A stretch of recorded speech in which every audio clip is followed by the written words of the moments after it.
This is Democracy Now! I'm Amy Goodman with Nermeen Sheikh. We turn now to Syria, where Israel has bombed dozens of Iranian targets inside the country in the largest attack by Israel since fighting began in Syria in 2011. The bombing raid came a day after Israel accused Iranian forces in Syria of firing 20 rockets at Israeli forces in the occupied Golan Heights, a part of Syria that Israel has occupied since 1967.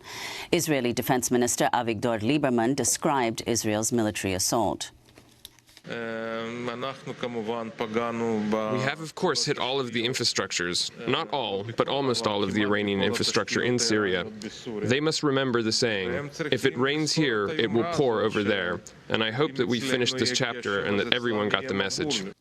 The proxy war between Israel and Iran and Syria has been escalating for months.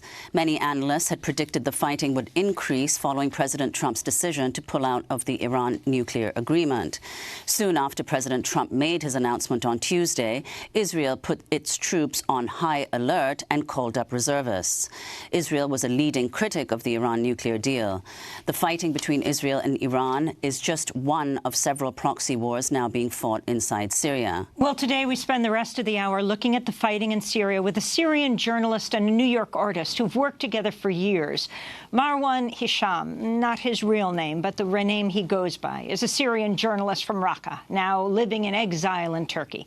He became a journalist after first taking part in the initial protests against Bashar al-Assad in 2011. His new book, illustrated and co-authored by the award-winning artist Molly Crabapple. They first started collaborating in 2014 when Hisham was still living in ISIS-occupied Raqqa. Their book is titled Brothers of the Gun, a memoir of the Syrian war. It's out next week. We welcome you both to Democracy Now!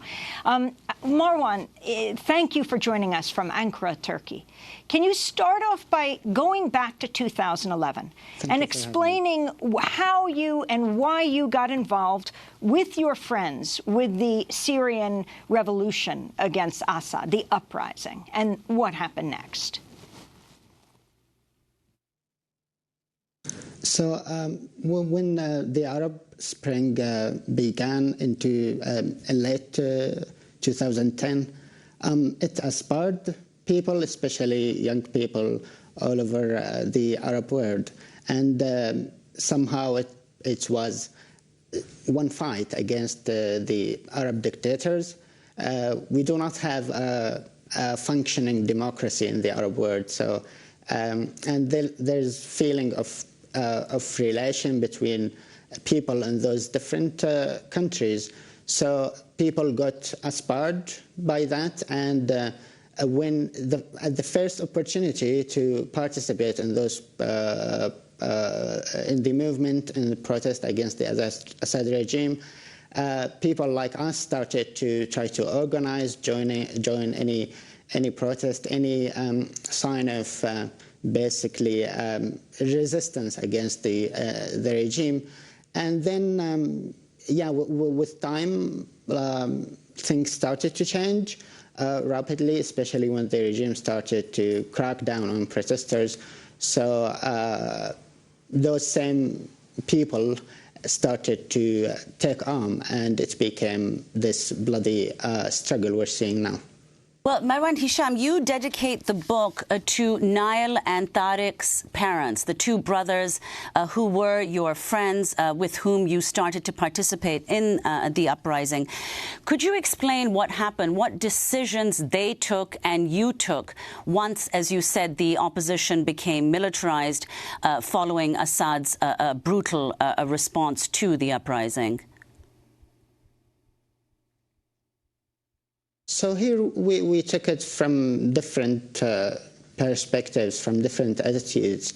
I mean, I could never imagine myself, I could never have imagined myself taking arm and fighting. The only experience for me was a military camp we were taken to in at the university. And I tried so hard to not basically participate in especially like shooting. So when we arrived at crossroad when you either sit home or you take arms.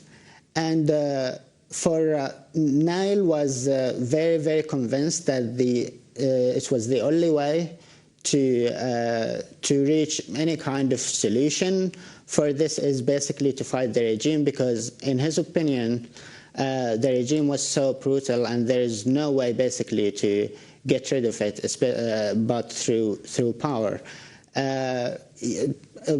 His younger brother Tariq was basically more like like me in his way of thinking, and he went to Beirut to continue his studies.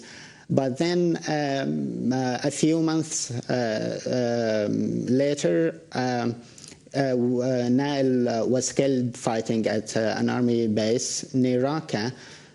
So this drove Tariq to the armed rebellion, and 2 months after, he took out of revenge more than anything basically, and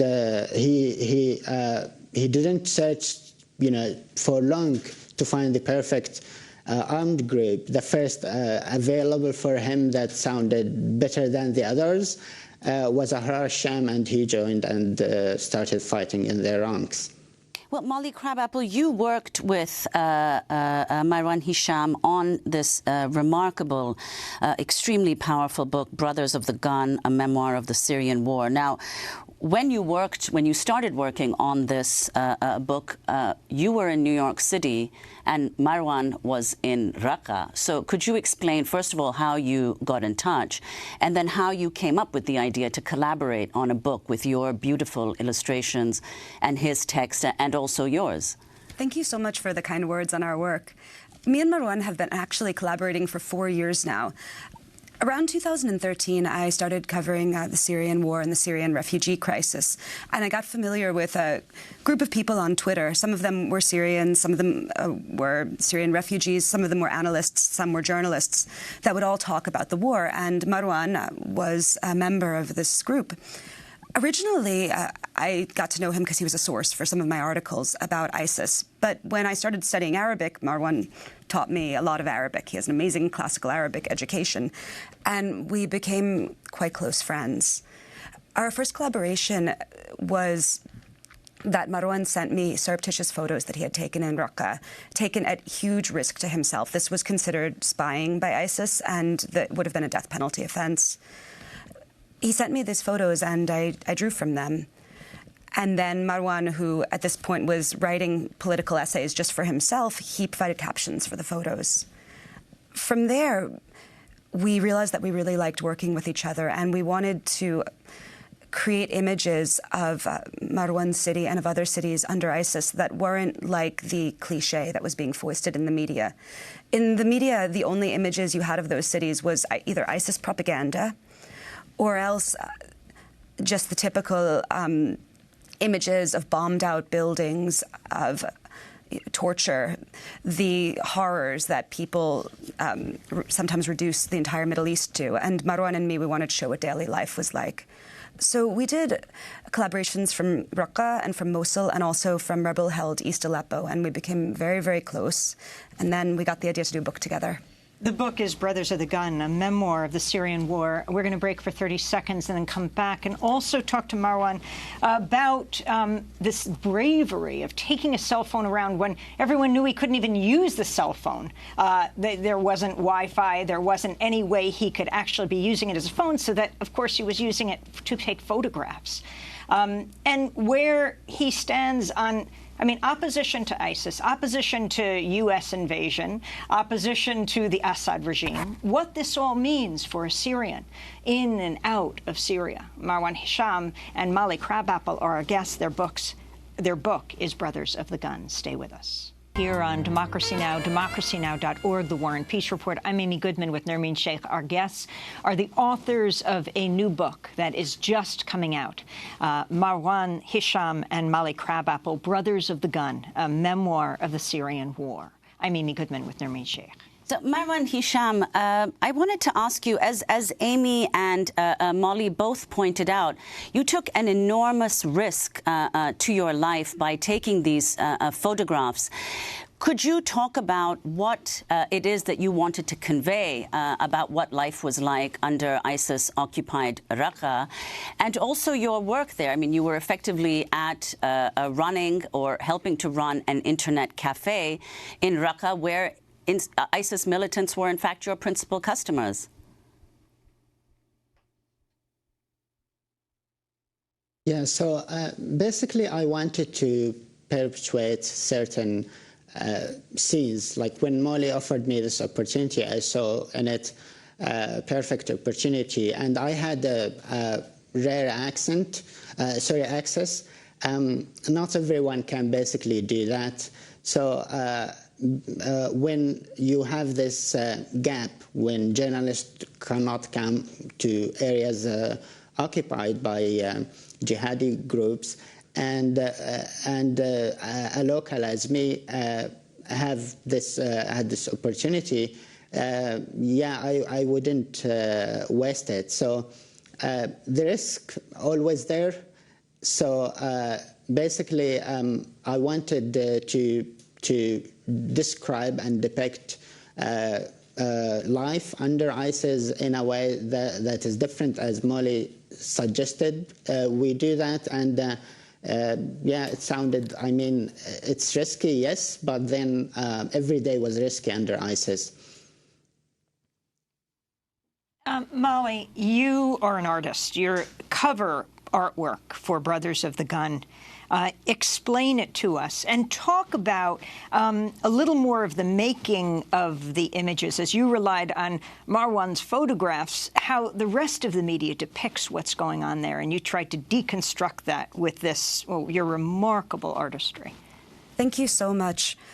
Well, my initial collaborations with Marwan, as I said, were based on his surreptitious photos, but through most of the book, the images are not actually based on photos. Instead, they're almost montages from hundreds of sources, from citizen video online, from blurry photos, sometimes even in Turkey from photos that I shot, but most importantly from Marwan's memory.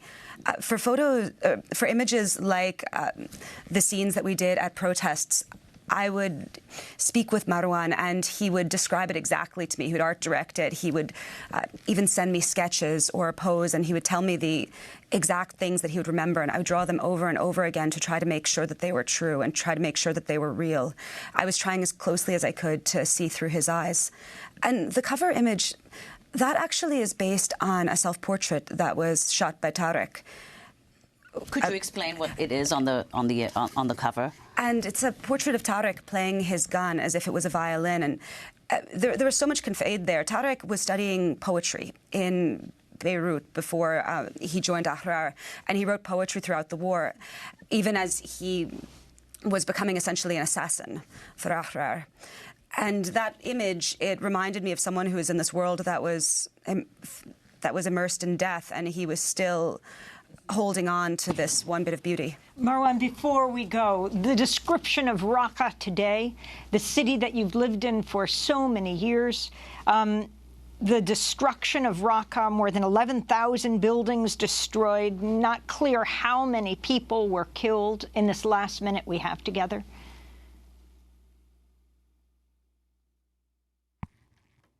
Yeah, so Raqqa is devastated. It's now in a really tragic state.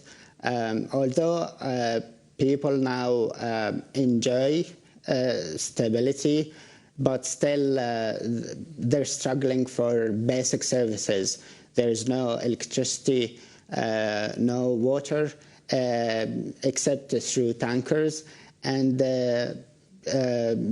connection also is weak. But most importantly, there's no serious effort from the anti-ISIS coalition to rebuild the city. And if most of the streets still now blocked by piles of rubble. So if the coalition, the United States and its allies do not put in an effort to rebuild the city they destroyed, we're going to risk a situation when chaos will come back again. I mean, ISIS cry on situations like this, on people's desperation, and I'm afraid that